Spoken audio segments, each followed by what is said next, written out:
જેટલું જાણું છું એટલું તમારે મને બોલો, બાકી તો એમને જ આપણે સાંભળીએ. હિન્દીમાં વાત કરશે, જેમને પ્રશ્ન હોય ને સમજાતું ના હોય તો આંગળી ઊંચી કરશો તો આપણે એનું ટ્રાન્સલેટ ગુજરાતીમાં કરશું. Thank you sir. मैं ज़्यादातर तो समझ गया आप क्या बोल रहे थे. ज़्यादातर मुझे पता चल गया कि आप गुजराती में जो बोल रहे. मेरा फर्स्ट टाइम है गुजरात आना, तो I am very overwhelmed to see. जब MBBS कर रहे थे तो MBBS के बाद मुझे लगा कि हम मेडिकल साइंस में कोई पेशेंट ठीक तो करते नहीं है, सबको मैनेज करते हैं, क्योर तो कोई करते नहीं है. तो मैं बहुत डिसइल्यूजन हो गया था. उसके बाद मैंने सोचा कि मैं सिविल सर्विसेज दूंगा और मेडिकल लाइन ग्रेजुएशन तक ही ठीक था. सिविल सर्विसेज में हमने हिस्ट्री और संस्कृत लिया as subjects. I could not qualify, so I came back to medicine. और कोई चारा नहीं था, MBBS कर चुका था. तो उसके बाद फिर PG किया, फिर उसके बाद DNB किया, फिर इंस्टीट्यूट्स में गए, कई पेपर्स लिखे. Then I did. फिर भी वो एक चाह थी कि पेशेंट, अगर हम डॉक्टर बने हैं तो पेशेंट को ठीक करना ज़रूरी है. पेशेंट को यूं ही घुमा रहे हैं और ये कर रहे हैं, और ये डॉक्टर्स का दोष नहीं है. डॉक्टर्स का बिल्कुल भी दोष नहीं है. डॉक्टर्स तो ट्राई करते हैं जितना बेस्ट पॉसिबल हो हम पेशेंट को दे पाएँ, लेकिन पेशेंट ठीक हो रहा है नहीं हो रहा है, ये ज़्यादातर लोग दवाइयों पे हैं, ज़्यादातर लोग कोई चीज़. ट्रीटमेंट कैसा होना चाहिए?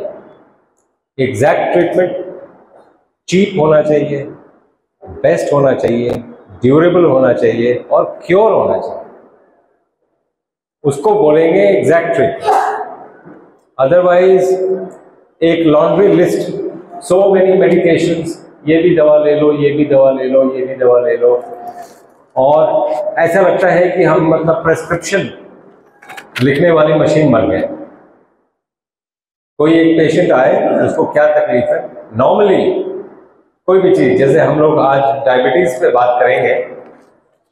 डायबिटीज़ गुजरात की डिजीज़ है, गुजरात में सबसे ज़्यादा डायबिटीज़ है. तो वैसे डायबिटीज़, ब्लड प्रेशर को हम बहुत छोटी डिजीज़ मानते हैं, क्योंकि हम लोग काम कर रहे हैं कैंसर पे, कैंसर को रिवर्स कर रहे हैं, कैंसर को रोक रहे हैं, वहाँ पे जहाँ पर है वहाँ पर रोक रहे हैं, कैंसर को रिवर्स कर रहे हैं. और कैंसर में भी डायबिटीज़ का हाथ है. In fact diabetes is one disease. आपको ध्यान देना चाहिए इस बात पे जो मैं बोलने जा रहा हूँ. अगर आपने डायबिटीज़ क्योर नहीं किया, अगर क्योर नहीं हुआ, तो दो चीजें होंगी. You have to be lucky not to die of a heart attack. Lucky होना पड़ेगा. हार्ट अटैक तो होगा ही, लेकिन अगर गलती से बच गए तो कैंसर तो होगा ही. जब तक ये बात समझ में नहीं आएगी तब तक हमें लगेगा कि हमें डायबिटीज है, हमने दवा ले लिया, मेरा ब्लड शुगर नॉर्मल है, सब कुछ ठीक है. वो एक ऑस्ट्रिच होती है ना, ऑस्ट्रिच एक बर्ड होती है, वो सैंड के नीचे अपना सर दबा लेती है तो लगता है दुनिया नहीं है. ऐसी मृग तृष्णा में जीना ठीक नहीं है. और डायबिटीज बहुत सिंपली क्योर होता है, बहुत सिंपली. क्योंकि हम लोग वैसे थोड़ा बोल के बहुत वो लगता है, मतलब लोगों को लगेगा कि वो विश्वास नहीं करेंगे. हमें एक दिन मैक्सिमम 2 दिन लगता है, लेकिन हम फिर भी 3 दिन बोलते हैं, 3 दिन में ठीक हो जाएगा. इसलिए कि हमें थोड़ी शर्म आती है, क्या बोले 1 दिन में ठीक हो जाएगा. उनको लगेगा इतने सालों से लगे हुए 1 दिन में कैसे ठीक हो जाएगा, तो विश्वास नहीं होता है. जैसे कोरोना में लोगों को विश्वास नहीं हुआ था. कोरोना में हमने 60,000 पेशेंट ठीक किए, वहीं से कॉन्फिडेंस जागा. क्योंकि हमारा काम पेशेंट ठीक करना नहीं, हमारा तो काम रेडियो डायग्नोसिस है. हम तो अपना काम करेंगे, डायग्नोसिस देंगे, भेजेंगे. कोरोना के टाइम में ये स्थिति हो गई थी कि अस्पताल में जगह नहीं है, पेशेंट मर रहे हैं. वो ऐसी स्थिति थी, हमने फिर as a charity we stood up. हमारे पास कोई भी आए हम उसको ट्राई करेंगे। और हमारे कॉन्सेप्ट इसलिए ठीक थे कि हमारे पास जो भी पेशेंट आया वो बच गया, उसको कुछ भी नहीं हुआ, उसको कोई भी दवा हमने यूज नहीं किया और वो पेशेंट ठीक हो गया। आपको सुन के बहुत आश्चर्य लगेगा। देखिए, हम शुरू करते हैं, डायबिटीज पे आएंगे, बट एक चीज जानना जरूरी है कि बीमारियां होती कैसी हैं। डॉक्टर्स जितना मर्जी बड़ी लंबी चौड़ी इंग्लिश में, जब डॉक्टर्स को ये होता है तो इंग्लिश में बात करना शुरू करते हैं तो लोगों को लगेगा कि पता नहीं क्या है। एसेंशियल हाइपरटेंशन, एसेंशियल हाइपरटेंशन का मतलब है आपको ब्लड प्रेशर है, हाइपरटेंशन। एसेंशियल गूगल में मतलब देख लीजिएगा, एसेंशियल का मतलब है इडियोपैथिक। आई डोंट नो, मुझे नहीं पता है कि आपको ब्लड प्रेशर क्यों है। अब सोचिए, मैं 7th फ्लोर पे बैठा हूं और मुझे नहीं पता है कि आपको ब्लड प्रेशर क्यों है, तो आपको लगेगा इनको नहीं पता है, तो वो हमारे गांव वाले डॉक्टर को तो पता था, इनको कैसे नहीं पता है। मॉडर्न मेडिसिन में हमें नहीं पता है। Essential hypertension is idiopathic hypertension. We do not know. If I do not know something, how can I cure it? मैं क्योर कैसे करूंगा अगर मैं जानता नहीं हूं? इसलिए बड़ी सिंपल सी बात यह है कि ब्लड प्रेशर, डायबिटीज, इसलिए हम उस पर नहीं जाएंगे। 9,965 डिजीजेस दुनिया में नोन है, इतने ही डिजीज। इससे ज्यादा अगर एक दो और अगर डिजीजेस जुड़ते हैं तो बात दूसरी है। इतने ही डिजीजेस नोन है, 9,965 को अगर चेक करना चाहे तो गूगल पे चेक कर सकते हैं। इतने ही डिजीजेस हैं, लेकिन बीमार होने के तरीके दो ही तरीके हैं बीमार होने के। पैथोजेन बीमारी कॉज करता है, पैथोजेन। अगर पैथोजेन या तो बाहर से आएगा जैसे कोरोना, या अंदर का सेल पैथोजेनिक हो जाएगा जैसे कैंसर, जैसे ऑटो इम्यून डिजीज, जैसे डायबिटीज। वो अंदर का सेल पैथोजेनिक हो या बाहर से पैथोजन है। यही दो तरीके हैं बीमार पड़ने के, बीमारियां जितनी भी। तो जैसे कोरोना है, बाहर से है, तो बॉडी कुछ तो करेगी, बॉडी चुपचाप नहीं बैठेगी। बॉडी क्या करेगी? टेम्परेचर रेज करेगी। क्यों? वायरस को मारना है। पूरी दुनिया क्या कर रही है? टेम्परेचर कम कर रही है। आयुर्वेद वाले भी मॉडर्न मेडिसिन के कंपटीशन में आ गए हैं। तुम्हारे पास पैरासिटामोल है तो मेरे पास सुदर्शन वट्टी है। अरे तुम कर क्या रहे हो? What is the science behind that? Body ने टेम्परेचर रेज किया है। टेम्परेचर रेज होने से मौत नहीं होगी, डिहाइड्रेशन होगा। आप पानी पिलाओ, आप पानी दो पेशेंट को। आप टेम्परेचर कम करने के चक्कर में क्यों पड़े हो? ये बॉडी का रिस्पॉन्स है। जो लोग आयुर्वेद जानते हैं, संस्कृत जानते हैं, वो जानते हैं कि ये सब आपके शुभ चिंतक हैं। फीवर, जो लोगों का पिंपल होता है, यहाँ पर मस्सा होता है, वो सोचते हैं यार मेरी बॉडी तो ठीक नहीं है, पिंपल हो गया, मस्सा हो गया। अच्छा हुआ पिंपल हुआ, मस्सा हुआ। अगर नहीं होता तो वो अंदर होता और उसको ट्यूमर बोलते हैं। So body is trying to excrete toxins. वो अंदर भी निकाल सकती है, बाहर भी निकाल सकती है। तो हमें ये बातें समझनी पड़ेगी। हम हमेशा ब्लेम करते हैं कि ये ठीक नहीं है, वो ठीक नहीं है। We are never grateful. जैसे हम जब तो कोरोना की बात कर रहे थे, तो बाहर से अगर कोई बैक्टीरिया, वायरस आया तो बॉडी टेम्परेचर बढ़ाएगी। उस टेम्परेचर को कम नहीं करना है। अगर आप मेरा YouTube चैनल सब्सक्राइब करेंगे, हमने पूरा 3 डे प्रोटोकॉल दिया हुआ है, क्या क्या करना है। क्योंकि ये एक ही पैंडेमिक, और भी कई पैंडेमिक आएंगे, उसके लिए फ्यूचर रेडी कैसे रहना है। We are here for that. We are here to make you future ready. तो दूसरा चीज क्या करेगी बॉडी? टेम्परेचर तो बढ़ा दिया। जैसे ही वायरस खत्म होगा, टेम्परेचर बॉडी अपने आप कम कर देगी। आपके पास पेशेंस नहीं है। अपने आप को पेशेंट बोलते हैं, पेशेंट वर्ड पेशेंस से आया है। आपके पास पेशेंस नहीं है। ये जब से मोबाइल फोन आपके पास आ गया ना, 2 मिनट नूडल आ गया ना, इंस्टेंट मैसेजिंग आ गया ना, उसको पेशेंस सिखाना बहुत मुश्किल वाली बात है। पेशेंस रखिए, चीजें ठीक होंगी। जबरदस्ती जब भी करेंगे एक्सीडेंट होगा, चाहे वो रोड पे करें चाहे वो बॉडी के साथ करें। अगर रोड पे नींद आ रही है और जबरदस्ती ड्राइव कर रहे हैं, एक्सीडेंट होगा। अगर जगह नहीं है, जबरदस्ती ओवरटेक कर रहे हैं, एक्सीडेंट होगा। बॉडी के साथ भी एग्जैक्टली वैसे ही। तो हमें ये बात समझना पड़ेगा। दूसरा क्या करेगी बॉडी? दूसरे दिन या सेम डे जितने सेल्स अफेक्टेड हो गए हैं कोरोना से, बॉडी के पास क्या टूल है वो सेल्स को मारने का? कोई AK-47 तो है नहीं।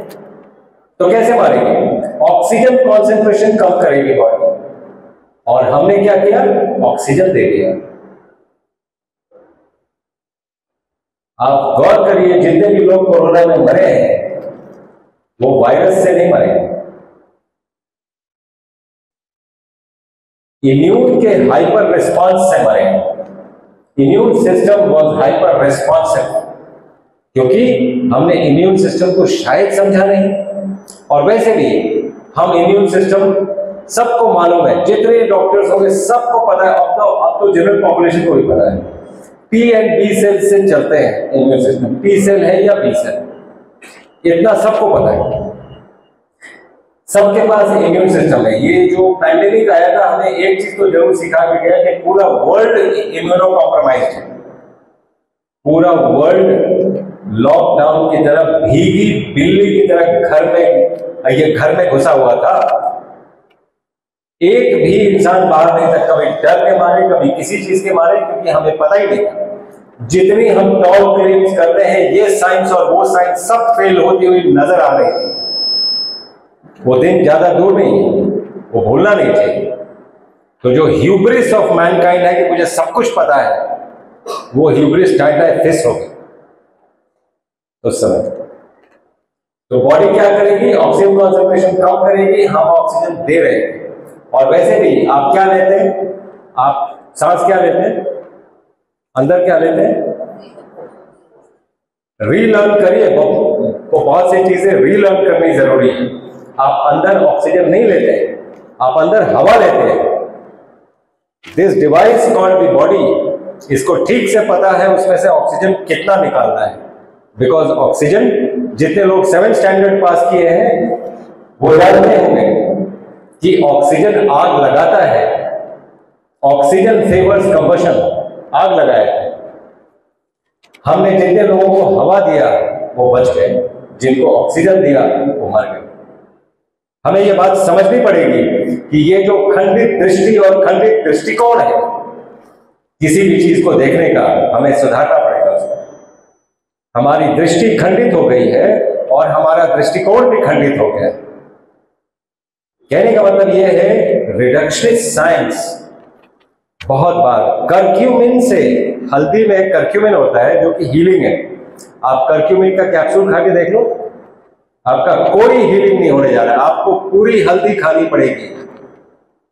होलिस्टिक व्यू जब तक नहीं होगा तो आप खंडित करते जाओ करते जाओ करते जाओ। हम तो ऑक्सीजन लेते हैं, आप धीरे धीरे अगर 100 बार कोई बात आपने बोल दिया तो ये आदमी सोचने लगता है कि हो सकता है ये सच ही होगा, हो सकता है हम ऑक्सीजन नहीं लेते। नहीं, हवा लेते हैं हम,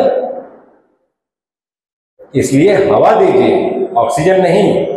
जितने लोगों को ऑक्सीजन दिया गया उनको न्यूमोनाइटिस होगा ही, होगा ही। ये बड़ी सिंपल सी बात है जो आई एम श्योर जितने हमारे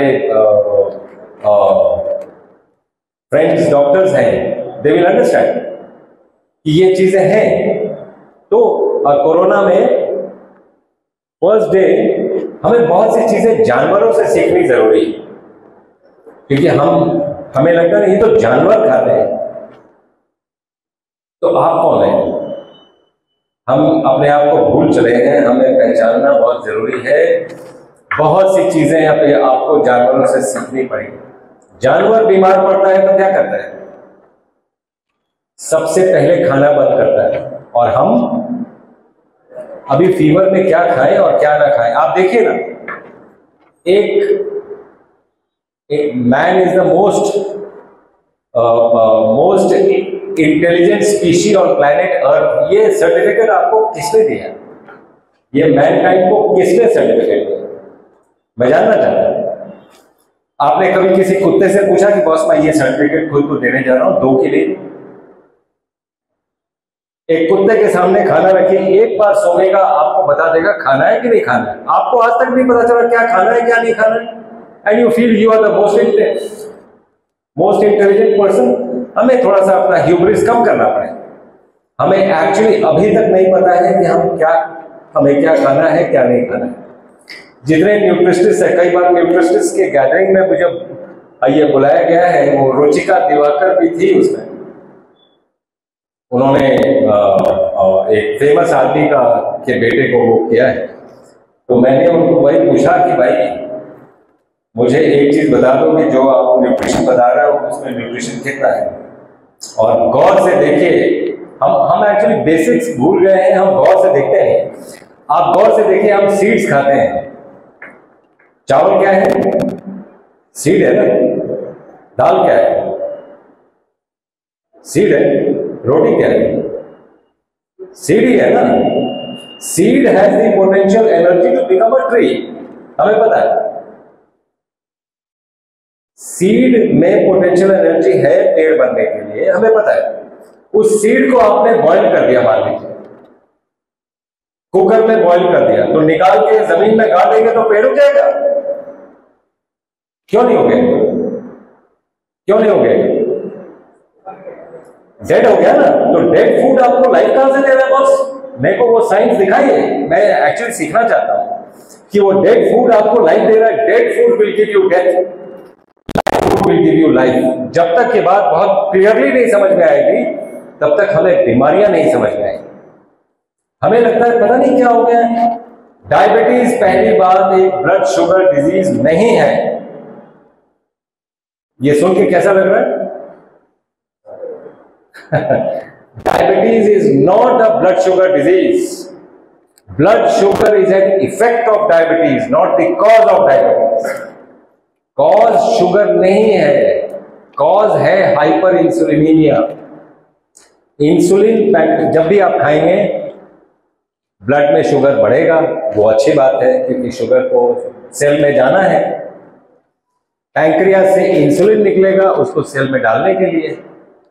अगर आप हर 15 मिनट पे खा रहे हैं, हर आधे घंटे पे खा रहे हैं, बार बार ब्लड में शुगर बढ़ रहा है, बार बार पैंक्रियास से इंसुलिन निकल रहा है, उसको बोलते हैं इंसुलिन रेजिस्टेंस। उसके बाद सेल लेने के लिए तैयार नहीं है कि बस तो हर घड़ी चले आते हैं यार एक ग्लूकोज लेके, मेरे को नहीं चाहिए। That is called insulin resistance which is the cause for diabetes type 2। हम 3 दिन में कैसे ठीक करते हैं? इंसुलिन रेजिस्टेंस पेशेंट का 1 दिन में खत्म होता है, 1 दिन में। और बॉडी को एम्पावर करते हैं कि कैसे आपका इंसुलिन रेजिस्टेंस कम करेगा। आप देखेंगे ब्लड शुगर नॉर्मल हो जाएगा और बॉडी के पास सारी कैपेबिलिटीज हैं। आप डराओ मत, बॉडी को डराओ मत। मेरे को याद है MBBS के टाइम में जब मैं इंटर्नशिप कर रहा था, 100 सांप के काटे हुए, मैं जंगल से पढ़ा हूं, जमशेदपुर से पढ़ा हुआ है, तो 100 सांप के काटे हुए देखे हो गया, 97 मर जाते हैं। सांप के काटे हुए 97 मर जाते हैं। एक आदमी जहर से मरता है, बाकी 96 इस डर से मरते हैं कि सांप ने काट दिया। उसका कुछ नहीं कर सकते। कोरोना से इतने लोगों का डेथ हो गया, मैं क्यों ना न्यूज वालों को बोलूं कि आपने मारा है, ये डर फैलाया है आपने। किस बात का डर है भाई? 100 ट्रिलियन सेल्स बॉडी को बनाते हैं। कितने लोग बायोलॉजी के स्टूडेंट हैं यहाँ पे? ओके, कितने सेल्स हैं बॉडी में? 100 ट्रिलियन है ना। 90 trillion cells bacteria, virus protozoa, yeast, Mucor, 90 trillion, only 10 trillion human cells, which means आप एक कॉलोनी है बैक्टीरिया के। बैक्टीरिया, वायरस, प्रोटोजोआ के कॉलोनी है आप, और एक वायरस ने आपको इतना परेशान कर दिया। वो तो वही बात हो गई कि हनुमान जी को उनकी शक्ति याद दिलानी पड़ी थी जामवंत को। वो टाइम आ गया है कि आपको याद दिलानी पड़ेगी कि आपकी शक्तियां क्या है, आप क्या कुछ कर सकते हैं। तो मैं टी और बी सेल्स की बात कर रहा था, इम्यून सिस्टम की बात कर रहा था। T and B cells immune system बनाते जरूर हैं, लेकिन टी और बी सेल्स सबके बरसक हो गए थे, सबका इम्यून कम हो गया था, क्योंकि टी और बी सेल्स के ड्राइवर्स आपकी जिंदगी में नहीं है। टी और बी सेल को चलाता है कौन? दया, माया, ममता, करुणा आपके पास नहीं है। आपकी जिंदगी में दया, माया, ममता, करुणा नहीं है, तो आपका इम्यून सिस्टम नहीं चलेगा। जब तक आपको ये बात नहीं समझ में आएगी, तब तक आप जीवों पे दया करो, दूसरों पे दया करो, वो दया खत्म हो गई है। हम मिट्टी के घरों से सीमेंट के घरों में आ गए हैं। सीमेंट के घर सख्त भी है, हमारे दिल भी सख्त हो गए, इसीलिए हार्ट अटैक होता है, इसीलिए बाईपास सर्जरी करना पड़ता है। दिल में लचीलापन है नहीं आपके, इसीलिए इम्यून सिस्टम नहीं चलता है। कितनी बार ऐसा होता है कि आपको बहुत दया आई, आपने बहुत ये किया, आप करिए, आपका हेल्थ ठीक रहेगा। अगर आप हेल्थ के प्रति जागरूक हैं, आप भारतीयता से जीवन जीना शुरू करिए, एक भारतीय बन जाइए। भारतीय विधा में, भारतीय लाइफस्टाइल में सब कुछ है। सबसे ज्यादा जरूरी है सनातन संस्कृति। जिन लोगों को पता है, उनको पता है कि इसमें सब कुछ है, सब कुछ। आप अगर ठीक से अपनी संस्कृति को फॉलो करते रहेंगे, चीजें ठीक रहेंगी। आप देखिए ना, लोगों ने क्या किया, संस्कृत को काट दिया, संस्कृत को गायब कर दिया। संस्कृत गायब हुई, संस्कृति गायब हो गई, उसको रीइंस्टॉल करना पड़ेगा। एनीवे, तो ये इम्यून सिस्टम की बात थी। अब आ जाते हैं हम लोग डायबिटीज पे बात कर रहे थे। तो डायबिटीज एक ब्लड शुगर डिजीज नहीं है। हर आधे घंटे पे, चूंकि आपके पास बहुत वैभव है, बहुत पैसे हैं, आपको मेरे पास तो पैसे हैं, मैं तो खाऊंगा, तो खाओ मरो, खाओ मरो, सीधी बात है। आपको दो खाने के बीच में, भारत 75 इयर्स मना रहे हैं ना, मेरे को मन है कि कोई मोदी जी को ये बात बताए कि 75 इयर्स मना रहे हैं। अभी उन्होंने लाल किले के प्राचीर से आह्वान भी किया था कि जितने भी गुलामी की चीजें हैं हमें काट देनी चाहिए, हटा देनी चाहिए हमें। ब्रेकफास्ट, लंच, डिनर 75 साल पहले ही चले जाना चाहिए था। भारत की विधा 2 जून भोजन की है। 2 जून भोजन करिए, आपका हेल्थ ठीक रहेगा, आप डायबिटीज ठीक कर लेंगे। मैं वैसे ही नहीं बोल रहा हूं। आप 2 बार खाना खा के देखिए। आप अगर ब्लड शुगर के लिए मेडिसिन लेते हैं, आपको कमजोरी लगने लगेगी, आपको मेडिसिन मजबूरन बंद करना पड़ेगा। आपने बॉडी से जबरदस्ती की है, इतना खाना रिक्वायर्ड नहीं है। अभी अभी खाए, अभी नेक्स्ट का प्लानिंग हो गया कि बस लंच में क्या कर रहे हैं, डिनर में क्या कर रहे हैं। हमारी जिंदगी बीत जाती है। आंख खुली कि नहीं, चाय, रस्क, आज ब्रेकफास्ट के लिए क्या बना है, आज लंच के लिए वहां जाना था, डिनर उनके यहाँ बुलाया गया। हमारी पूरी जिंदगी बीत जाती है इसमें। इसके बीच में हम कुछ काम भी कर लेते हैं, लेकिन ये 3 चीजें तो फिक्स्ड है। छोड़िए इसको, 8 घंटे का गैप दीजिए, क्योंकि 7.5 घंटे लगते हैं इंसुलिन को मेटाबोलाइज होने में। इंसुलिन जो पैंक्रियास से निकलता है, उसको मेटाबोलाइज होने में 7.5 घंटे लगता है। 8 घंटे का गैप आप दे दीजिए, आपकी डायबिटीज की मेडिसिन 3 नहीं तो 5 दिन में बंद हो ही जाएगी अपने आप। और कमजोरी इज ये शरीर में कमजोरी, ये सोच है आपकी कि मैं, वैसे भी आप जो खाना खाते हैं दैट इज डेड फूड, वो वैसे भी ताकत नहीं देगी, जब भी देगी नींद देगी। खाना खाने से नींद आती है, ताकत नहीं। ताकत एक बहुत अंदरूनी चीज है, वो यहां से आती है। उसके लिए खाने का कोई रिलेशनशिप नहीं है। जो आप खाना खाते हैं उसका कोई रिलेशनशिप उस ताकत से नहीं है। वो ताकत यज्ञ में है, जहां पर हम लोग आए थे, जिस यज्ञ में आए थे वहां से वो ताकत मिलती है। इसलिए अपनी संस्कृति में आपकी जो भी पूजा पद्धति है, आप गौर से देखिए, आपकी पूजा पद्धति कोई भी हो सकती है। आप अपनी पूजा पद्धति ठीक से करें। वैसे भी मैं ये कई बार देखता हूँ, जो लोग टीवी में बहस करते हैं कि मेरी पद्धति अच्छी, उनकी पूजा पद्धति अच्छी, उनकी बुरी, मेरी अच्छी। जोर से आप ठीक से गौर से देखें, कोई भी जीने का तरीका क्यों बनाया गया था? ताकि आपका हेल्थ ठीक रहे। जो लोग 5 बार नमाज पढ़ते हैं, आप देखिए 5 बार नमाज, वो आसन आप 5 बार करके देखिए, आपका हेल्थ ठीक हो जाएगा। आप जोर से अगर ओम, आमीन, एमेन अगर जोर से बोले, रेजोनेंस ब्रेन में सेम होता है। और हम इंसान की छोटी बुद्धि इन बातों पे लड़ती है, हमें बड़ी पिक्चर दिखती ही नहीं। हम इसी बात में फंसे रहते हैं। हमें इससे बाहर निकलना पड़ेगा। हमें सबसे पहले अपने आप को स्वस्थ करना पड़ेगा। हमारी सोच को स्वस्थ करना पड़ेगा। सोच को स्वस्थ करने के लिए पहली चीज हमें सुधारना पड़ेगा कि हम हंटर गैदरर्स थे नहीं। हंटिंग, आप देखिए, भारत एक ऐसा देश है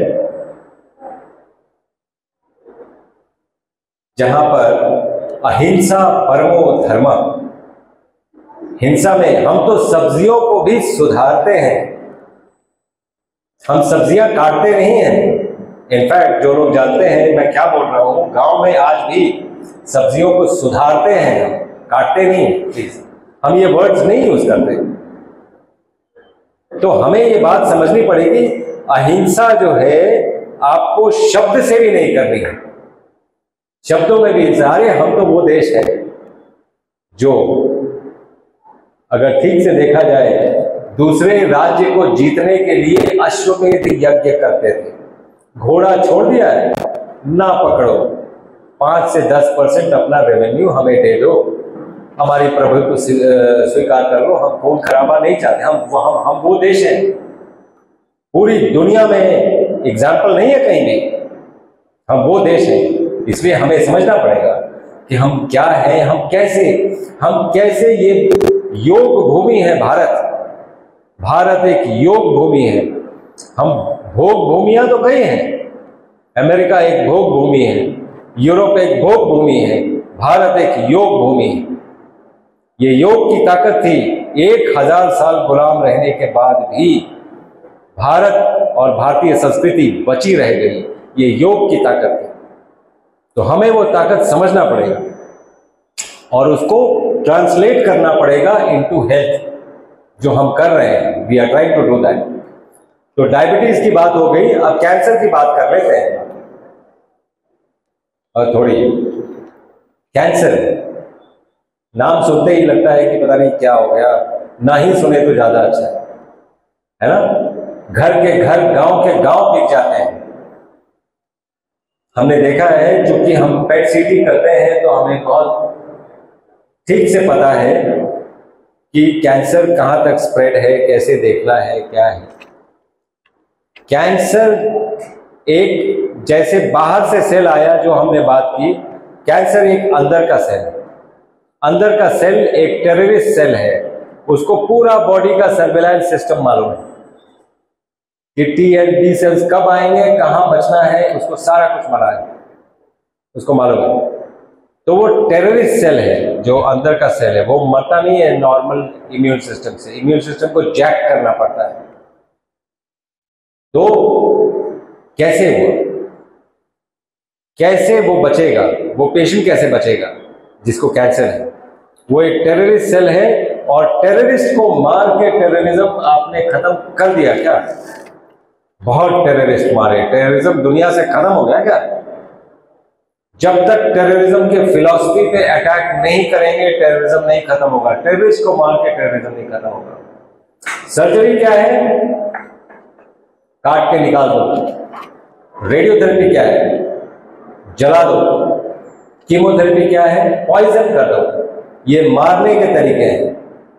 इसीलिए सर्जरी, रेडियोथेरेपी, कीमोथेरेपी के कॉम्बिनेशन से कैंसर क्योर संभव ही नहीं। जिंदगी थोड़ी सी बढ़ सकती है, क्योर संभव नहीं। क्योर के लिए आपको कैंसर के फिलॉसफी पे अटैक करना पड़ेगा। इसलिए हम ये मानते हैं कि कोई भी डिजीज, चाहे वो ऑटो इम्यून डिजीज हो, चाहे वो कैंसर हो, उसका दैहिक, दैविक, आध्यात्मिक तीनों पहलू होते हैं। जो आपको कैंसर दिख रहा है या ऑटो इम्यून डिजीज दिख रहा है, वो अन्नमय कोश में दिख रहा है। इसके ऊपर है प्राणमय कोश, मनोमय कोश, विज्ञानमय कोश, आनंदमय कोश। अगर मैं आपसे जलता हूं, अगर मैं आपकी ख्याति नहीं देखना चाहता हूं, तो मैं आपसे रोज सुबह शाम गाली दूंगा आपको अपने मन में। आपका कुछ बिगाड़ूंगा नहीं बिगाड़ूंगा वो तो मालूम नहीं, अपना जरूर बिगाड़ लूंगा। मेरा मनोमय कोश गंदा हो गया। अब this will translate into a disease process. चाहे वो ऑटो इम्यून डिजीज हो, चाहे वो कैंसर हो, कुछ ना कुछ मेजर होगा। इसलिए दैहिक के साथ साथ हम आध्यात्मिक एंगल को भी पेशेंट का साफ करते हैं। इसलिए हम वो कर पाते हैं जो बाकी लोग नहीं कर पाते हैं, क्योंकि कोई भी इस एंगल से डिजीज प्रोसेस को देखता नहीं। तो हम we look at all angles of the disease process और उसको हर एंगल से ट्राई करते हैं उखाड़ के ठीक देने का। इनफैक्ट आपको बहुत सरप्राइज होंगे कि हम वाइब्रेशन थेरेपी भी यूज करते हैं। We use vibration. आपको लगेगा वाइब्रेशन पता नहीं क्या है, वाइब्रेटर भी यूज करते हैं? नहीं, everything is vibration. Everything is vibration. दुनिया कैसे शुरू हुई थी? बिग बैंग से ना। Bang is what? Sound. Sound is what? Vibration. Is vibration. तो वाइब्रेशन साउंड में क्या फर्क है? Everything is vibration, everything is vibrated. 20 से 20,000 हर्ट्ज जो आप सुन सकते हैं, उस वाइब्रेशन को साउंड बोलते हैं। Otherwise sound is also vibration. So it's very simple to understand. तो मेरे कहने का मतलब है कि ये सभी चीजें हम यूज करते हैं पेशेंट को टर्न अराउंड करने के लिए। देखिए ना, कैंसर को रोक देना अपने आप में मिरेकल है। रोक के यू टर्न दिला देना मिरेकल इन मिरेकल इन मिरेकल। यू टर्न दिला के खत्म कर देना अकल्पनीय बात है, जो हम करीब 24 पेशेंट का कर चुके हैं। We got proof of everything. हम सबका प्रूफ रखते हैं, क्योंकि कई चीजें हमें कोई पूछने आ जाएगा तो we can give them everything with telephone number, addresses, everything. You go and find out. We have the PET CT. PET CT पहले था, पेट सिटी बाद में, क्योर का PET CT, that you know the cancer is over. तो ये जो तरीके हैं डिजीज ठीक करने के, ये बहुत ही कारगर तरीके हैं और डिजीज ठीक होती है। नाउ मैं अपनी वाणी को विराम दूंगा and I will wait for the questions. आपको अगर कुछ पूछना है तो प्लीज पूछिए। जी।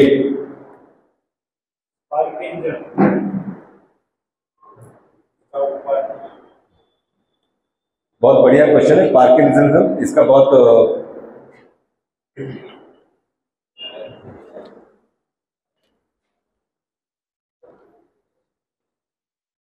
ये आप सब क्लियर करें क्या?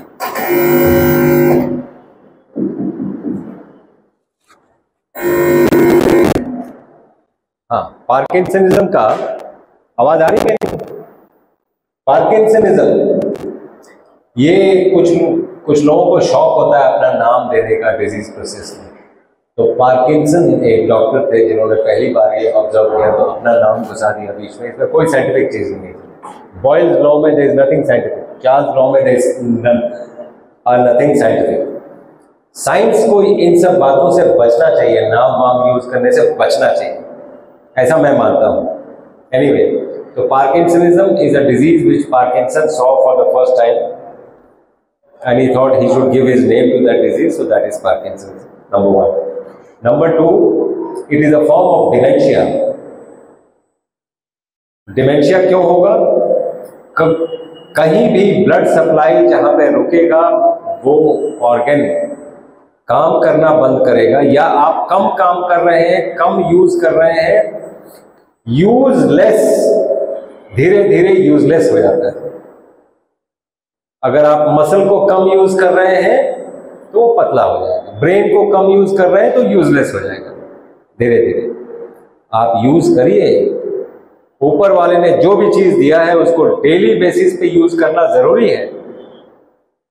नंबर 2, आपने बहुत सिंपल चीजों से पार्किंसनिज्म क्योर होगा, बहुत सिंपल चीजों से।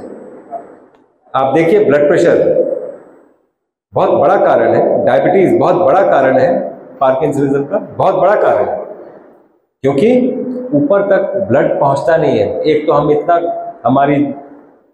हमारे पेट में महिषासुर घुस गया है, हमें हर आधे घंटे पे कुछ खाना है, आर्टरीज मोटी हो गई, तो उसके बीच से ही ब्लड जाएगा ना, ब्लड पहुंच नहीं रहा है ब्रेन पे। उसके साथ साथ आप क्या कर रहे हैं, रात को सो रहे हैं तो तकिया ले रहे हैं, राइट? तकिया आपने ले लिया, सर आपका उठ गया, इस ब्लड को एक किंग के सहारे जाना पड़ रहा है, कम जा रहा है। तकिया निकाल दीजिए, इसलिए आपके बाल भी झड़ रहे हैं, क्योंकि आप तकिया लेते हैं। आप पेट के बल आ जाइए, पेट के बल सोइए। एक और जानवर बता दीजिए जो पेट के बल सोता है। याद रखिएगा, जब जानवर मर जाता है तभी पेट के बल सोता है, आप रोज पेट के बल सोते हैं। सोचने की जरूरत है। 2004 में सुनामी आया था, कितने जानवर मर गए? एक भी नहीं, सब पहाड़ पे भाग गए। मरा कौन था?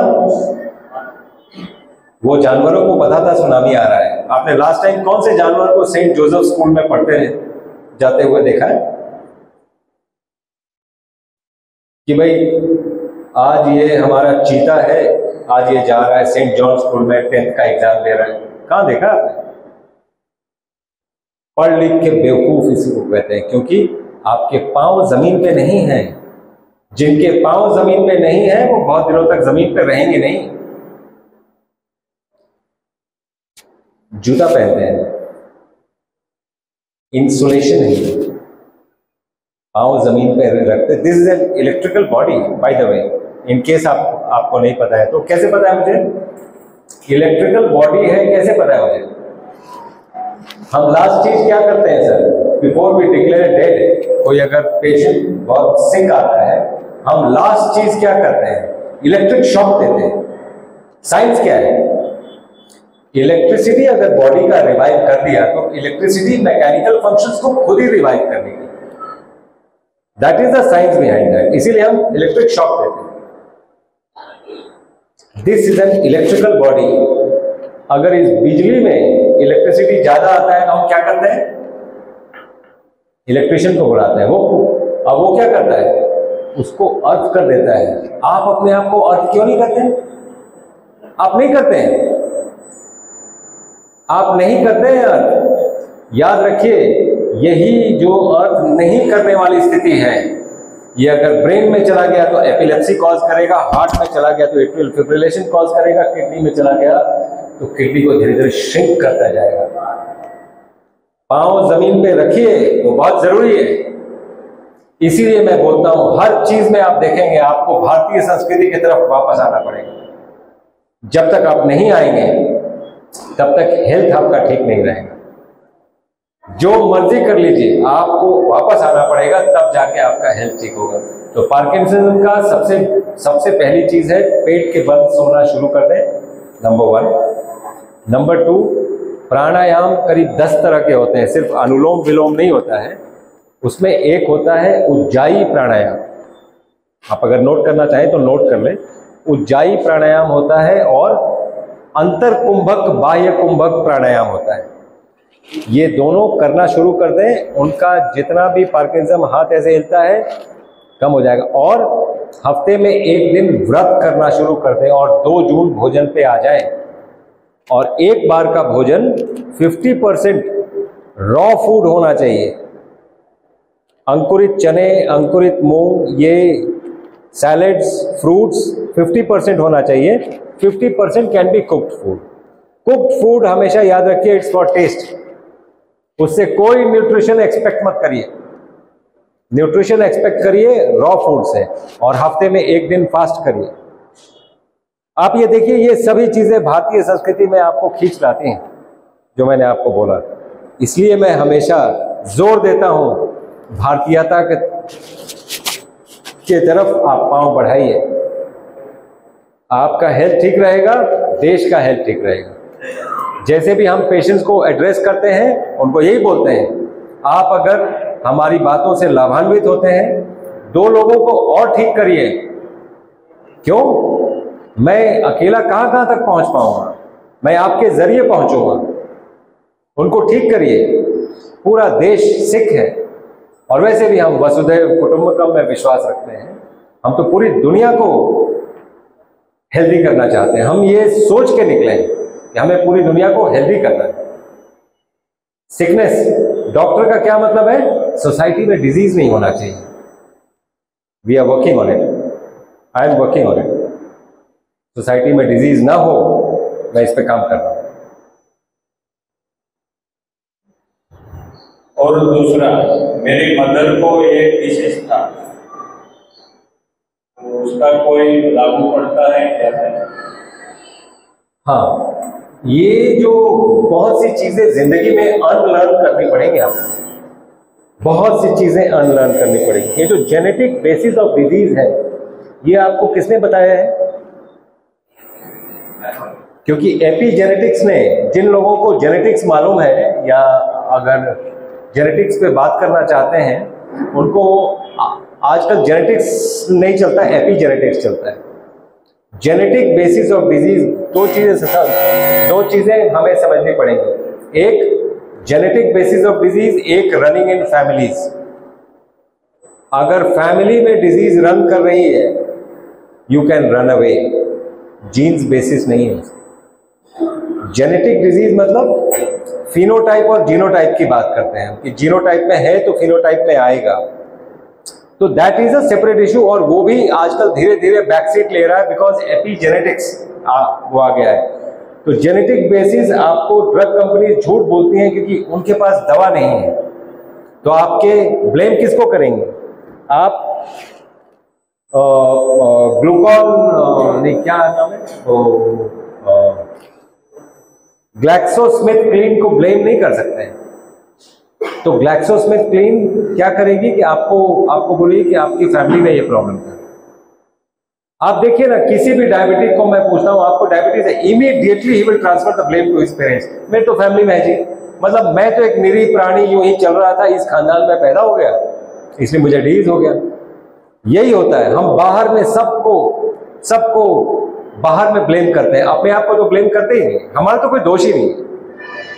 इसका दोष है, उसका दोष है, किसी का दोष नहीं है, आपका दोष है। Straight simple, be grateful to your parents instead of thinking कि उनके जीन से आपको ये मिल गया। ये आपको किसी ने पढ़ाया है, अनलर्न करिए उसको। Be grateful to your, gratefulness practice करना शुरू करिए। Be grateful to the cosmos. कितने लोगों को लगता है कि ये सब सिर्फ बातें हैं? कितने लोगों को लगता है? मैं आपको, देखिए, मैं एक साइंटिफिक आदमी हूं, मैं जो भी बोलूंगा आपको डेमो देकर बताऊंगा, आपको डेमो दूंगा। मेरे को वो वाला माइक दीजिए, या एक मिनट जरा ये पकड़ लो, नहीं पकड़ लो, इसको पकड़। आपको लगता है कॉस्मोस कुछ पावरफुल भी है? नहीं, ठीक है। आपको लगता है कॉस्मोस कुछ पावरफुल भी है?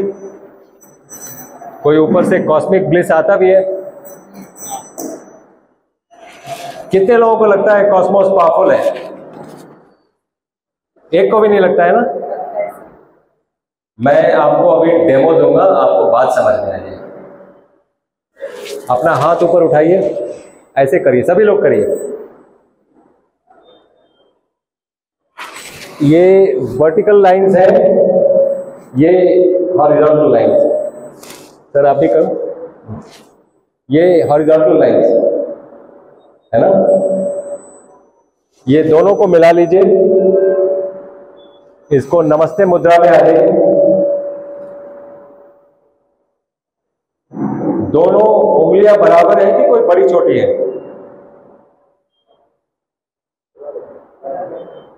क्या बराबर है? अब जो भी हाथ की उंगली आप बड़ी करना चाहते हैं, कॉस्मोस की तरफ देख के हाथ ऊपर उठाइए और कॉस्मोस को अपने मन में बोलिए कि मेरी उंगली बड़ी कर दो। बोलिए,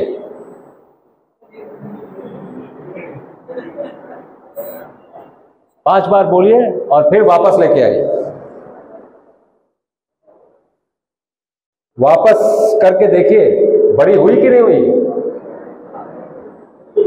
हुई कि नहीं हुई। ये कॉस्मोस का पावर है। This is the power of the cosmos. आप जो भी बोलोगे होगा जरूर। इसलिए you have to be positive, you have to be grateful. ये प्रैक्टिस करना बहुत जरूरी है। नाउ टॉकिंग अबाउट द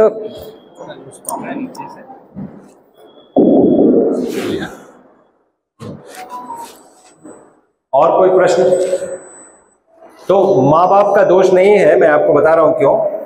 क्योंकि जीन्स में मान लीजिए डिफेक्ट है, मान लीजिए जीन्स में किसी ने डिफेक्ट आपको बता दिया, वो लैब में प्रूव भी हो गया कि जीन्स में डिफेक्ट है, मान लीजिए। तो जीन्स में डिफेक्ट मतलब सीड में डिफेक्ट है ना। उस सीड को पेड़ बनना है। सीड को आपने अगर डेजर्ट में फेंक दिया, सीड गल जाएगा। सीड को अगर फर्टाइल सॉइल में फेंक दिया तो पेड़ बन जाएगा। So what was important? The seed was not important. Seed दोनों तरफ है। The external environment was important, that is called epigenetics. अभी अभी जो मैंने आपको समझाया, लोगों को 1-2 महीना लगता है समझने में कि एपिजेनेटिक्स क्या चीज है। अब तक तो जेनेटिक्स की बात सुने थे। This is epigenetics for you. ये तो जीन्स आर नॉट इंपॉर्टेंट। आप एक्सटर्नल एनवायरमेंट चेंज कर लो। अगर वही एनवायरमेंट रहेगा तो वो जीन वैसे ही काम करेगा। जी जी, हार्ट ब्लॉकेज। बड़ा अच्छा प्रश्न पूछा आपने, मुझे बड़ा मजा आएगा ये प्रश्न। हम कितने लोग हार्ट के प्रॉब्लम से ग्रसित हैं यहाँ पे?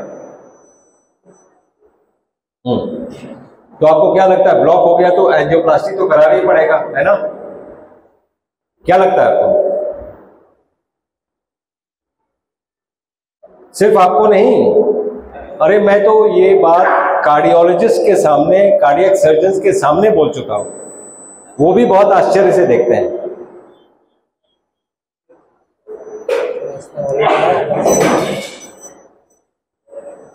चलता ही है? नहीं चलता है?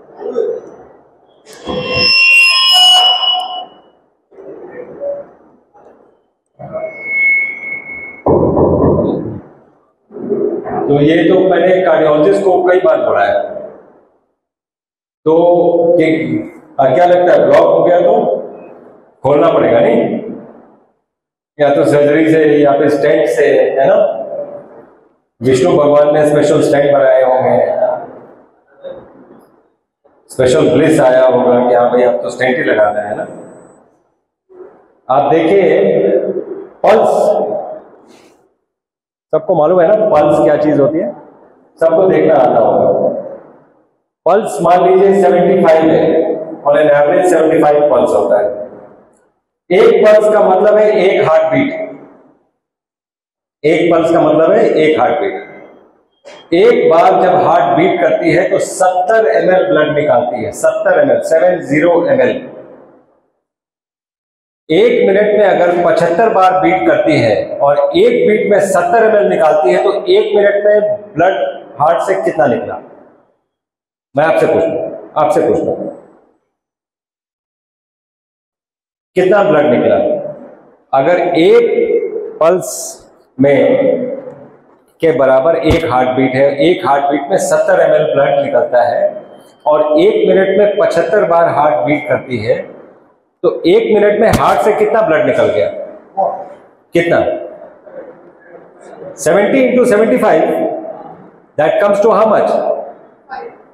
5.25 लीटर्स। बॉडी में कितना ब्लड होता है सर?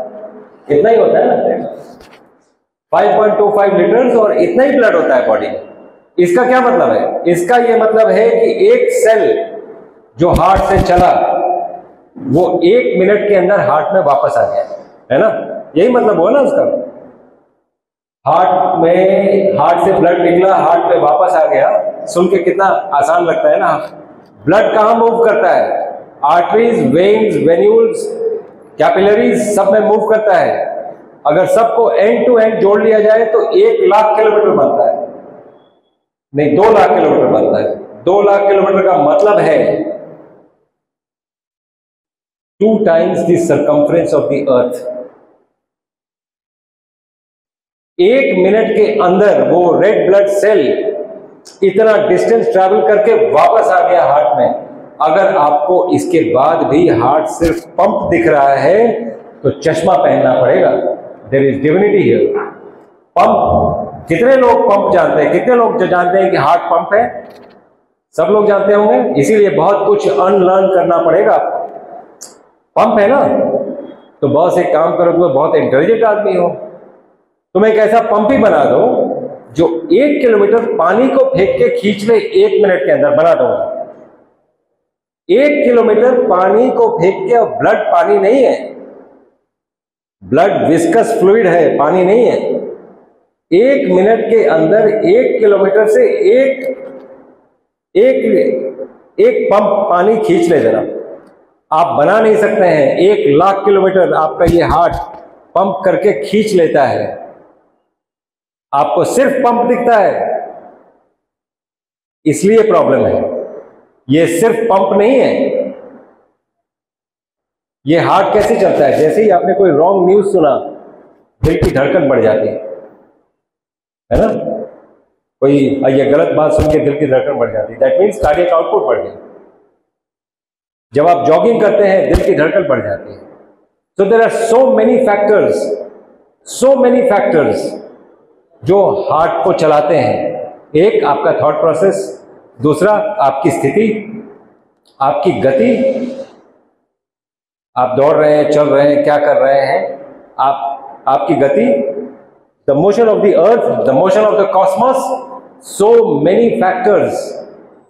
इसमें the contribution of heart pumping the blood and bringing it back is only 15%, 15%। मेरे कहने का मतलब समझिए, अगर आपने 85% पे काबू पा लिया तो 15% नगण्य हो जाता है। आपको सिर्फ सीखना है कि 85% पे काबू कैसे पाना है। बहुत डिफिकल्ट नहीं है, बहुत डिफिकल्ट नहीं है। अगर आप भारतीयता में वापस आ गए, सब कुछ कर सकते, सब कुछ। बहरहाल ब्लॉकेजेस तो वूम्ब टू टूम प्रोसेस है। मां के पेट से शुरू होते हैं और कब्र तक चलते रहते हैं। एथेरोस्क्लेरोसिस कहते हैं उसको। It's a womb to tomb process. तो धीरे धीरे धीरे आर्टरीज सिकुड़ती जाएंगी, लेकिन जो धीरे धीरे सिकुड़ी है, हार्ट को जहां भी ब्लड चाहिए, जो आपका काम है, जितना ब्लड चाहिए, वो अपने आप नेचुरल बाईपासेस बनाती रहती है। ये इंसान की सोच है कि नहीं, हार्ट में तो हमें ही करना पड़ेगा, हार्ट तो कुछ करेगी नहीं। रही बात हार्ट अटैक की, तो हार्ट अटैक आपको क्या लगता है क्यों आता है?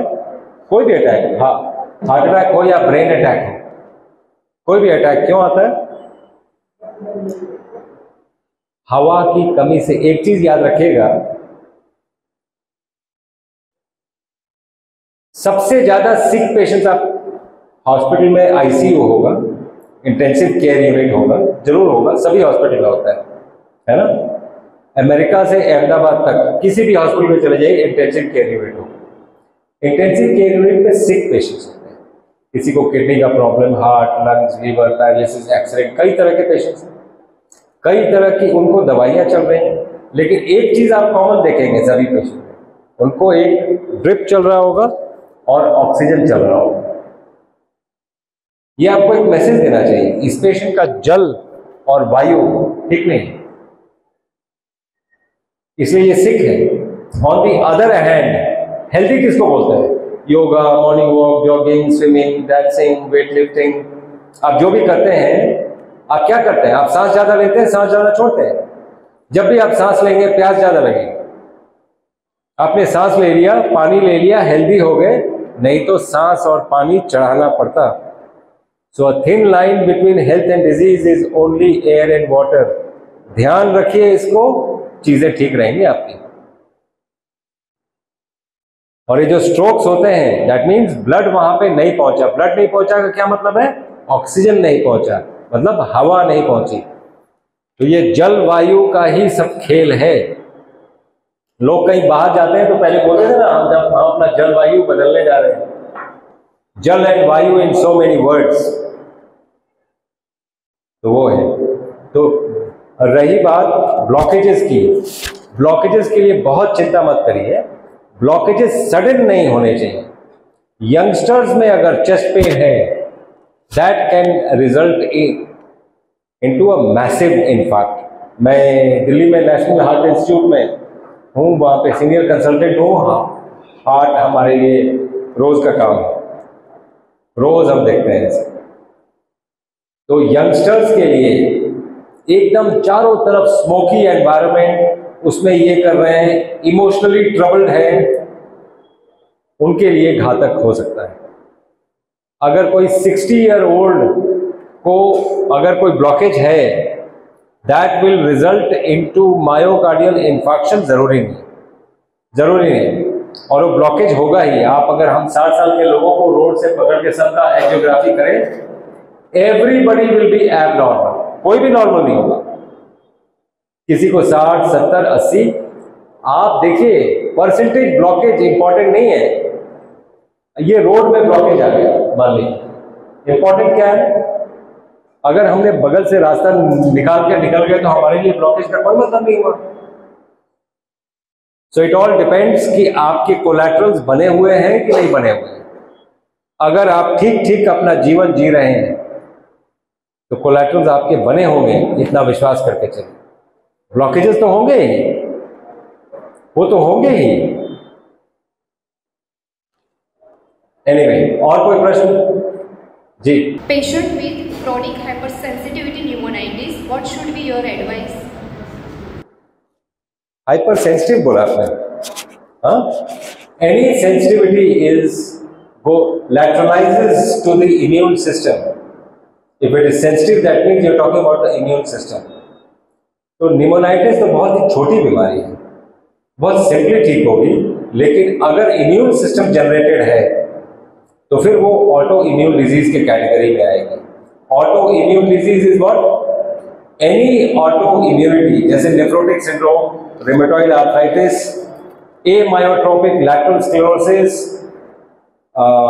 ये लोअर मोटर न्यूरॉन डिजीज, ये सभी,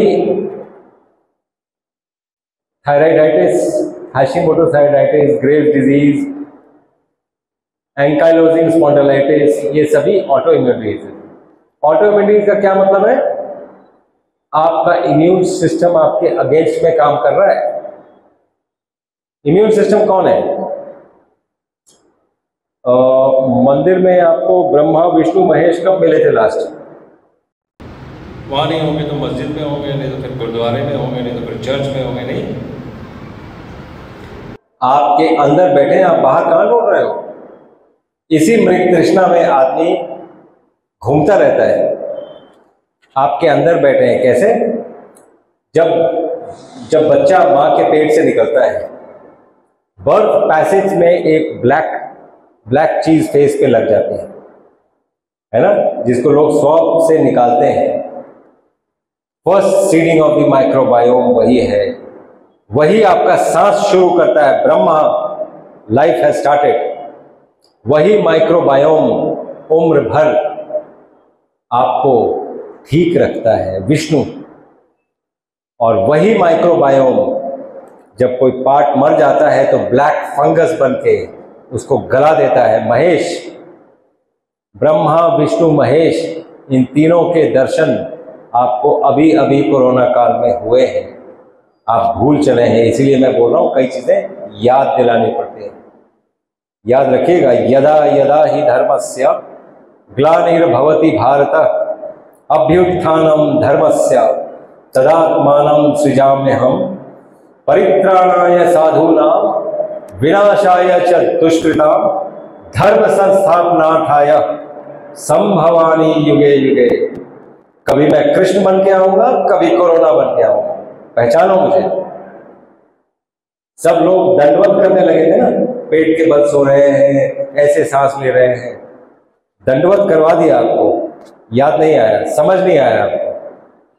ये समझने वाली बात थी। जिन लोगों को नहीं मरना था मर गए, जिन लोगों को बिल्कुल मर जाना था बच गए। यही होता है जब सृजाम में हम, जब वो शुरू होता है तो यही होता है, हम पहचानते नहीं। एनीवेज, तो auto immune disease is disease of the immune system.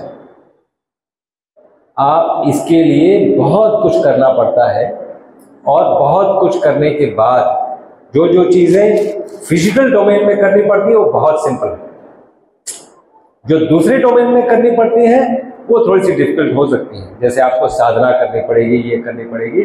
Physical domain में आप सिर्फ अपना खाना पीना थोड़ा सा सुधार लीजिए, सभी चीजें ठीक हो जाएंगी। तो it is deficiency of the microbiome. Extreme emotion से लेके microbiome deficiency can cause auto immune disorders. तो वो देखना पड़ेगा, that is an individualistic. So I have to see that patient to come to a conclusion कि आप क्या बात कर रहे हैं and how will go about it. ठीक है, तो हमें कांटेक्ट करना भी बहुत सिंपल है। माय नंबर इज मेरा नंबर आप चाहें तो नोट कर ले, 9815099999 नंबर है मेरा। तो you can always ask me question. There is a call centre number, call centre में जाएगा ये, it will be directed to me and we can 9815099999 9815099999। तो आप इस पे कांटेक्ट करके आप इस पे व्हाट्सएप मैसेज भी भेज सकते हो। And if you have any problem will be there, our whole team is there to sort out problems, और आपके प्रॉब्लम सॉर्ट आउट होंगे and we will try to generate health. जी जी, ब्रोंकाइटिस तो बहुत सिंपली ठीक होगा सर। आपको है? हाँ, आप आओ ना।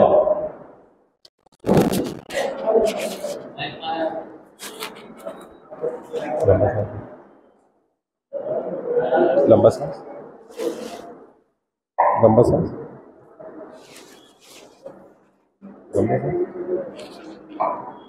लंबा सांस। Thank you. बैठ जाइए, बहुत सिंपल है ये। कितने साल से है आपको? कितने साल से? 50 वर्ष से ब्रोंकाइटिस है। कितने दिन में ठीक करना चाहते हैं? 1 साल में हो सकता है, 45 दिन में हो जाएगा। जो आपकी स्थिति है कोई बहुत बुरी स्थिति नहीं है, बहुत जल्दी हो जाएगा। आपको इनका नंबर नोट कर लो ना, वी विल हेल्प हिम। आपके साथ शर्त ये है, आप अगर ठीक होंगे आपको 2 लोगों को और ठीक करना है ना? और ये मुहिम चलाना है ताकि हम पूरे देश को स्वस्थ कर पाए, नहीं तो फिर ऐसे ही चलता रहेगा।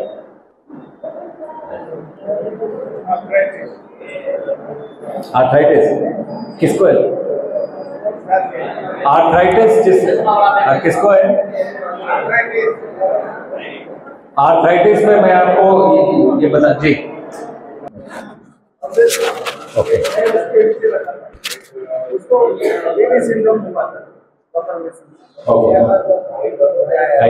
ये भी एक ऑटो इम्यून डिजीज है। और ऑटो इम्यून डिजीज में आप हमेशा याद रखिए, आपको बॉडी को बाहर से कुछ भी एसेस नहीं करना है।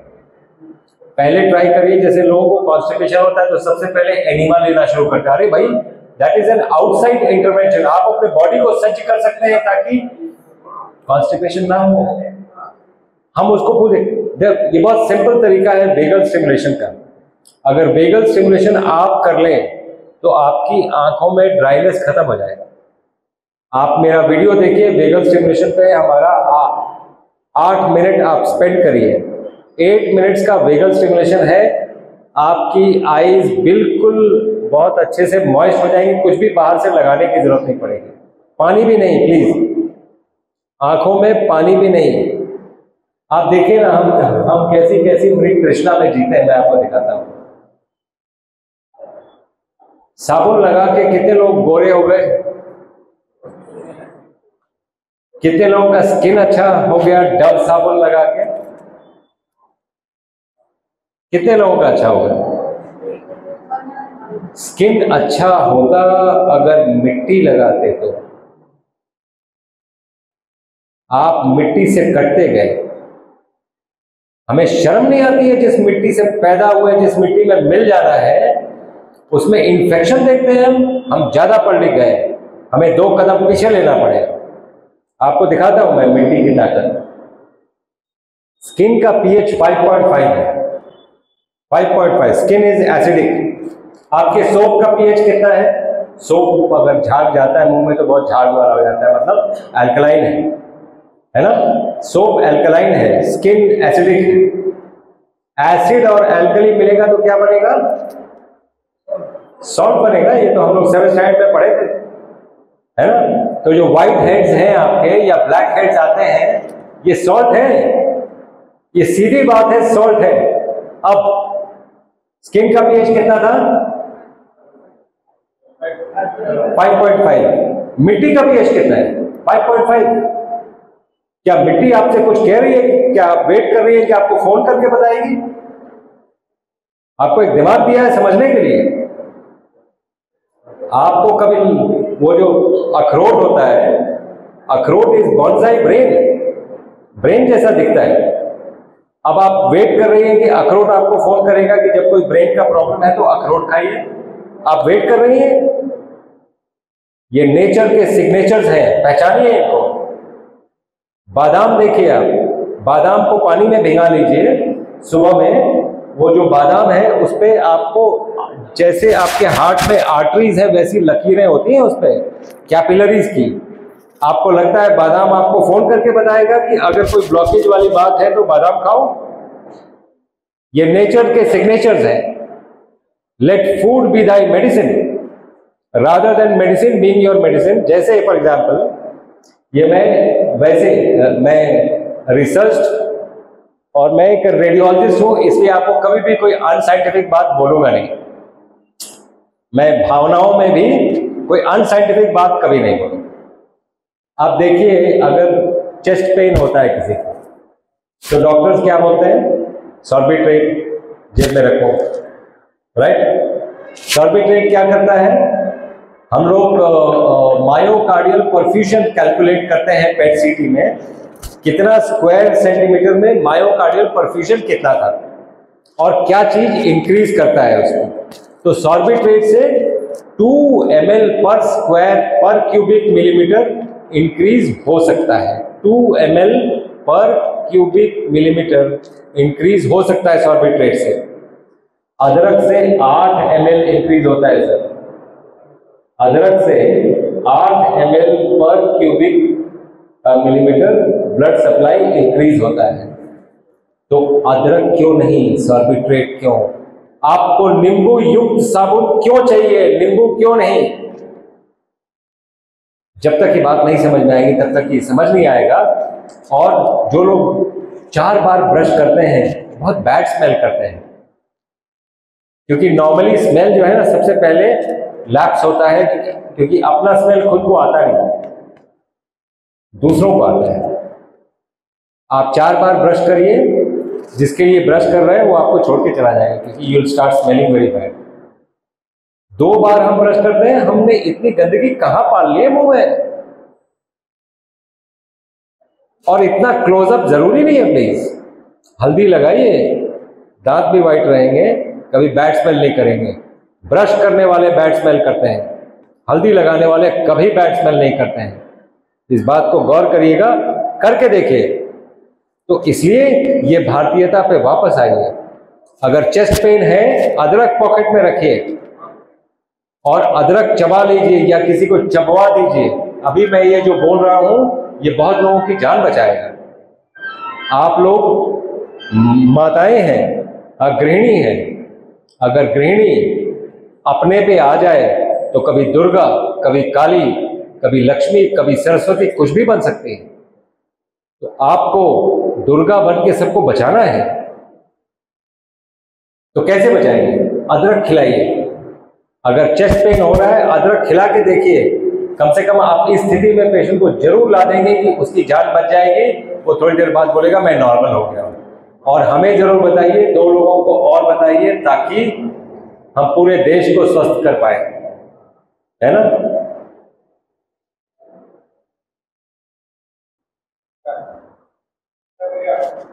जी, अच्छा अच्छा अच्छा। मुझे इधर से दर्द होता है, पूरे पैर में दर्द रहता है। सुबह सुबह तो खड़ा ही नहीं रहा जाता, चला भी नहीं। और सर में दर्द होता है, लेफ्ट साइड। और जब पूरा लेफ्ट दर्द होता है तो वॉमिटिंग भी आती है? वॉमिटिंग तो ऐसे ही आती है और एसिडिटी भी बहुत ज्यादा है।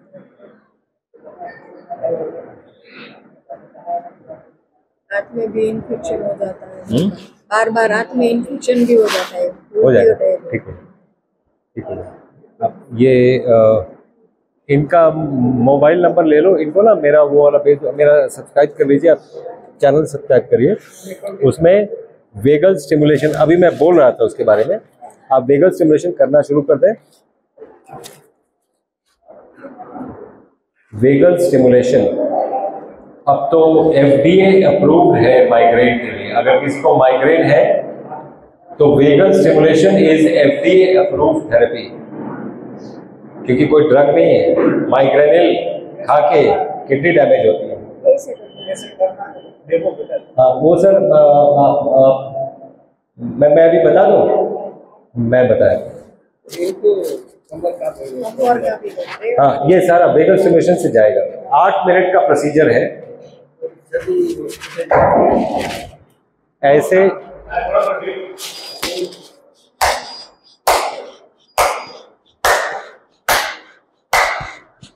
80 बार आपको करना है, ऐसे ऊपर हाथ उठा के। उसके बाद कितने लोगों को स्कूल में पनिशमेंट मिला था, क्लास के बाहर निकलवाए थे? हाँ, क्लास के बाहर जब निकलवाए थे ना, तो उल्टे उल्टे हाथ से कान पकड़वाते हैं, उठक बैठक कराते हैं। वो आपको करना होगा, वो वेगल स्टिमुलेट करता है। आपको मैं बताऊं, हाथी जब पागल होता है, जितने लोगों को जंगल की बात मालूम है, हाथी जब पागल होता है तो किसको बुलाया जाता है ठीक करने के लिए? उसको महावत को तो उठा के फेंक देती है, ऊंट को बुलाया जाता है। ऊंट क्या करता है? उसका कान खींचता है। वेगस नर्व कान के यहां से जाता है, इसलिए हम पहले जनेऊ लगाते थे, क्योंकि जैसे ही आप जनेऊ लगाएंगे वेगल स्टिमुलेशन होगा, आपको कॉन्स्टिपेशन नहीं होगा, यूरिन ठीक होगा। यूरिन अगर इकट्ठा होते जाएगा तो प्रोस्टेट बढ़ जाएगा, ब्लैडर की प्रॉब्लम आएगी, हाइड्रोनेफ्रोसिस होगा, कई चीजें होंगी, स्टोन बनेगा। आपको वेगल स्टिमुलेशन करना है ऑन एन एवरीडे बेसिस। इसलिए मैं बोलता हूं, आप अगर सनातन की तरफ वापस आओगे, 2 कदम वापस, आपको बातें समझ में आने लगेंगी कि कैसे इन लोगों ने इतना साइंटिफिकली चीज़ों को ठीक किया था। तो जैसे मैंने आपको बताया, ये पकड़ के आपको उठक बैठक करना, और पूरा उठक बैठक पूरा। और अगर नहीं कर पा रहे हैं तो जहां तक कर पा रहे हैं, जहां तक कर पा रहे हैं उतना ही करें। उसके बाद कैसा भी कोई हेडेक हो, कैसा भी हेडेक, हमने आज तक कोई ऐसा हेडेक नहीं, ब्रेन ट्यूमर छोड़ के कोई ऐसा हेडेक नहीं देखा है जो जाता नहीं है। आप गॉल ब्लैडर एरिया में 90 सेकेंड्स तक प्रेस कर दें और लंबा सांस लें और लंबा सांस छोड़ें। 90 सेकेंड्स तक प्रेस करके रखें। एग्जैक्टली गॉल ब्लैडर एरिया कहां पर है डॉक्टर्स को तो बहुत आराम से मालूम हो जाएगा सरफेस मार्किंग से, लेकिन आप कैसे मालूम करेंगे? तो जहां पे आपका जो मिडिल बोन है और जहां पे आपके रिब्स खत्म होते हैं, जो एकदम लैटरल साइड है, ये राइट साइड में, ये दोनों के बीच का जो प्लेस है एग्जैक्टली सेंटर में, यहीं पे गॉल ब्लैडर होता है। आप उसको प्रेस कर लें और 90 सेकेंड तक लंबा सांस लें, लंबा सांस छोड़ें। कोई ऐसा हेडेक नहीं है जो जाएगा नहीं। आप करके देखिए। अगर हेडेक है सबसे पहले उसको हटाइए और उस दिन पैरास्टामोल न खाएं, वो ज्यादा अच्छा है ना।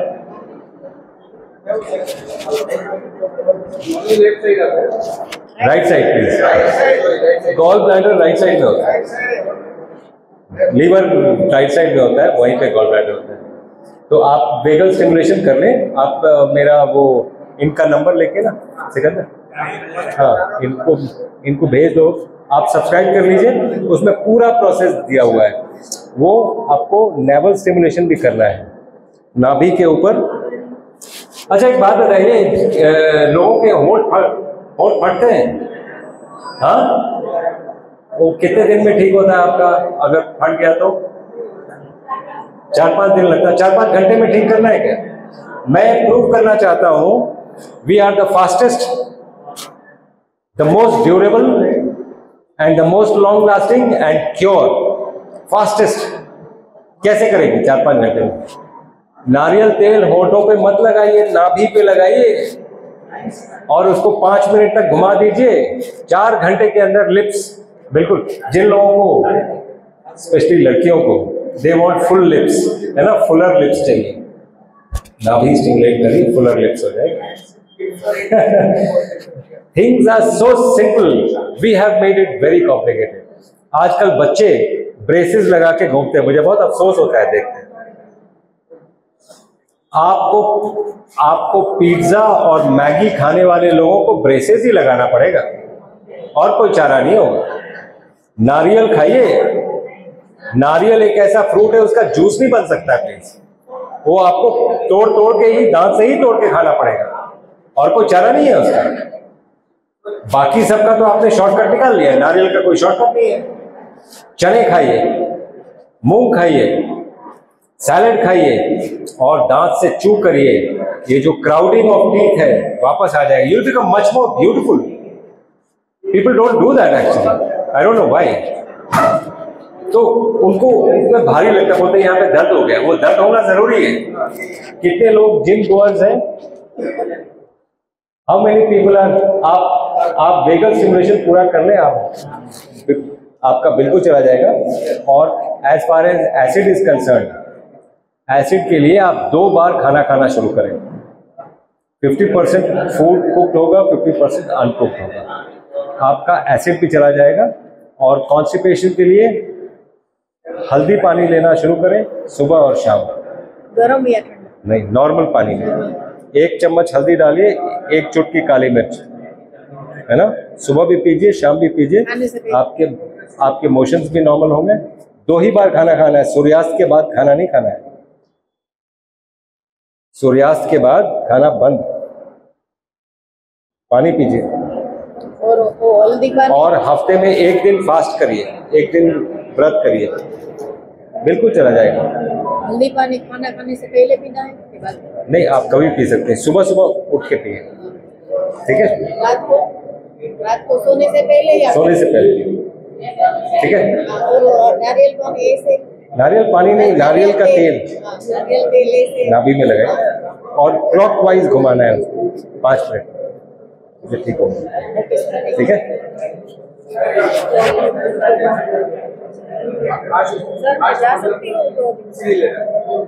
जा सकती हूँ तो जा सकते हो? बस है मेरा। हाँ, आप जाओ ना, आप जाओ ना। आप 2 लोगों को और ठीक करना है आपने। आप जब ठीक हो गए तो मेरे बेटे को भी सर का दर्द है, माइग्रेन का, उसको भी बिल्कुल बिल्कुल, है ना। और मैंने अपना नंबर भी दिया है, मुझे जरूर बताइए कि आपने 2 लोगों को और ठीक किया कि नहीं किया, आप जब ठीक हो गए। ठीक है।